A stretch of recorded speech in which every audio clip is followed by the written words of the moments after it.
welcome back. Today we're talking about bustles, baby.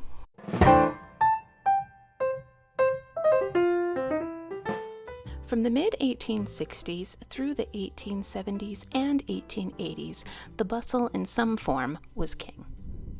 This gown from the 1860s shows us the change in the shape of the crinoline with the fullness sweeping to the back. From the mid-1860s through about 1870, the fullness continues to shift to the back. This is called the early bustle era. In the 1870s, the skirts start to narrow, as we see from this Worth gown. Cage crinolines shifting from bell shapes to an ellipse to something more like this in the 1870s. Overskirts, often called aprons, gathered in the back in decorative ways. Pleats, fringe, and lace were common. In the late 1870s, styles shift again, and we arrive at the natural form period. Skirts during this time were tighter and narrower to show off an hourglass figure. Bodices became longer. The decorative overskirts again gathered in the back, but they were more artfully draped, sometimes ending in a train. This was the period of maximum trim. In the 1880s, the fashionable woman wanted more junk in the trunk.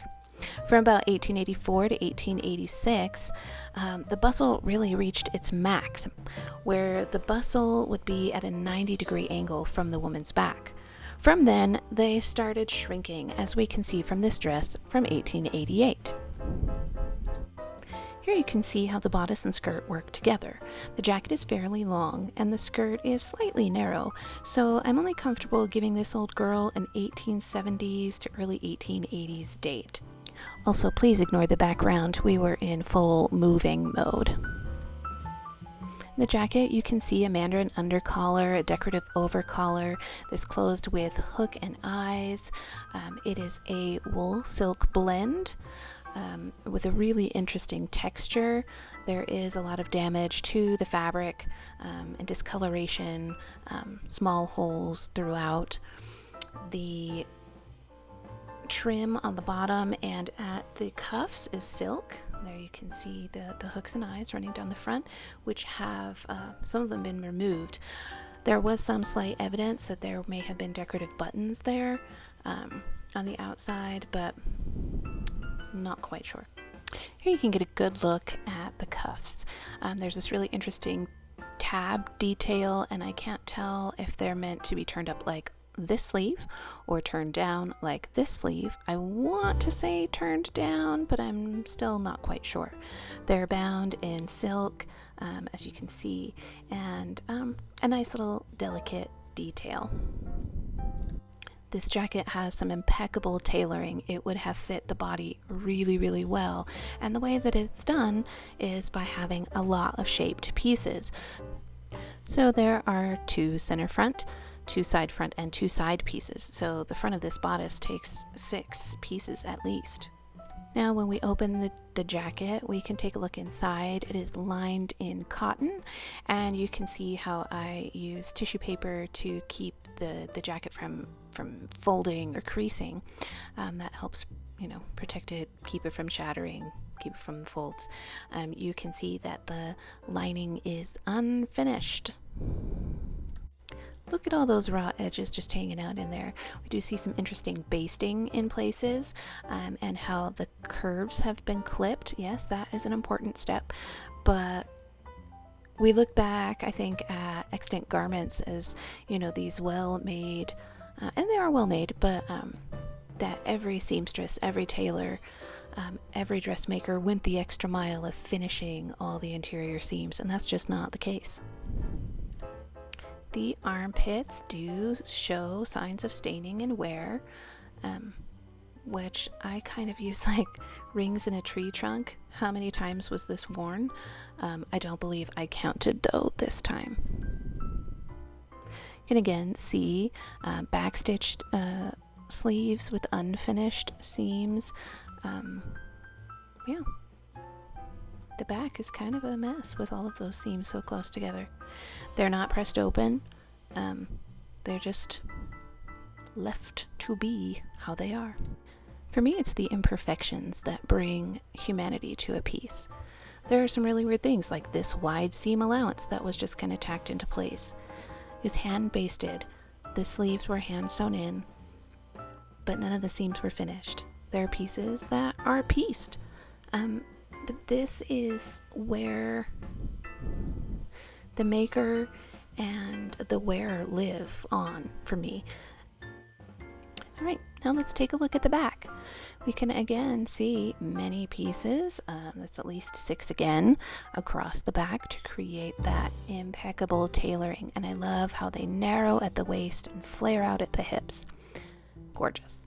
You can see the trim there and how the lower back of the jacket does kind of flare out to create that peplum over the bustle. Again, there's some piecing in the back. This side back piece needed a little bit extra to finish the tail on both sides, or the peplum on both sides. And then if we look at the trim on the peplum, we can see there's been some piecing done there as well. The waist of this garment is about 22 inches. This is for a very, very petite woman. At first I thought maybe this was an overskirt, but it is just too hefty to be the overskirt for this piece. These narrow pleats, really cool.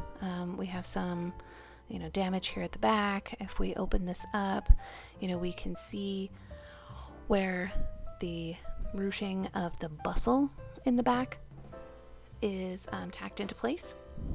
Long running stitches hold that out. We're now looking at the back. Center back opening, cotton lining again, pleated into the waist. So this would create sort of a lot of fullness because it's tacked and ruched with a lot of excess fabric. Earlier we had talked about the apron or overskirt gathering in the back. This is where it meets, kind of pointing downward, creating this downward movement. And if we've got these nice mitered corners, and then if we lift this up, this is also lined. Wait, is it? Yeah. But then what we have are these elastic straps that run across the back. Now the elastic is well worn out and not stretchy anymore at all. We have tapes on which that exterior apron is gathered, and then we have this elastic that holds it together across the back and keeps it gathered instead of from falling forward. So you kind of going right up in there. And that part is not lined. I'm sorry. Please excuse me. But you can see the lining then underneath, and then the fashion fabric then again at the trim where it is ruched and then ruffled and then pleated. Well, the under skirt is pleated.